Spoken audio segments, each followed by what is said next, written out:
Ready? 3, 2, 1, start.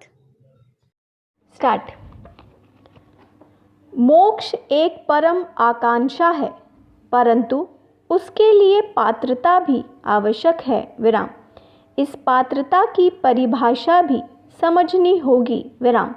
मोक्ष का वास्तविक अर्थ है जन्म और मृत्यु के आवागमन से मुक्ति और पर ब्रह्मा में विलीन होना।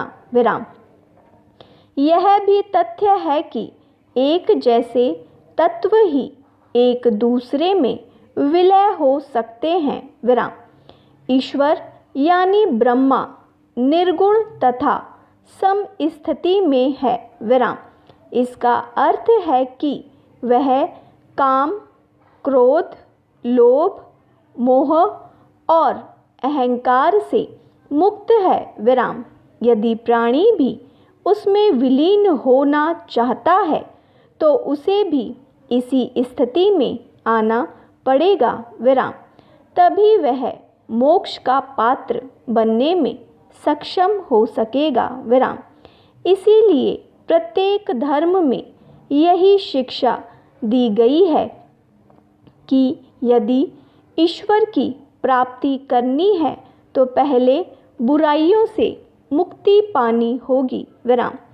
सनातन धर्म में जीवन को व्यवस्थित करने के लिए उसे 4 भागों में विभाजित किया गया है। विराम। ये है ब्रह्मचर्य, गृहस्थ, वानप्रस्थ और संन्यास। विराम।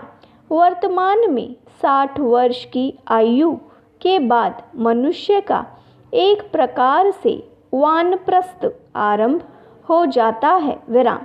जीवन के इस पड़ाव पर उसे सांसारिक बुराइयों से दूर होने का प्रयास करना चाहिए। विराम। इसके लिए उसे पतंजलि के अष्टांग योग का सहारा लेना चाहिए। विराम।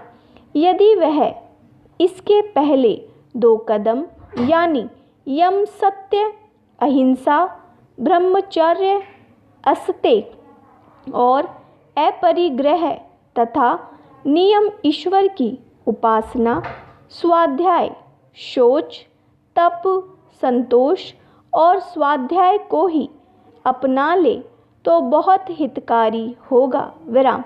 इसमें अपरिग्रह से तात्पर्य है आवश्यकता से अधिक भंडारण न करना। विराम। अस्तेय अर्थात किसी प्रकार की चोरी न करना। विराम। इन दोनों कदमों से ही मनुष्य की मानसिकता बदल जाएगी और परम शांति तथा सम स्थिति का अनुभव होगा। विराम। ऐसी अवस्था जिसमें कोई कामना या भय नहीं रहेगा। विराम। यदि यह अवस्था स्थायी रूप से प्राप्त हो जाती है तो मनुष्य को यह आभास हो जाना चाहिए कि वह मोक्ष का पात्र बन गया है और अब उसे सर्वशक्तिमान स्वयं अपने में विलीन करके परम शांति प्रदान करेंगे। विराम। इसी को मोक्ष का आभास भी कहा जाता है। स्टॉप।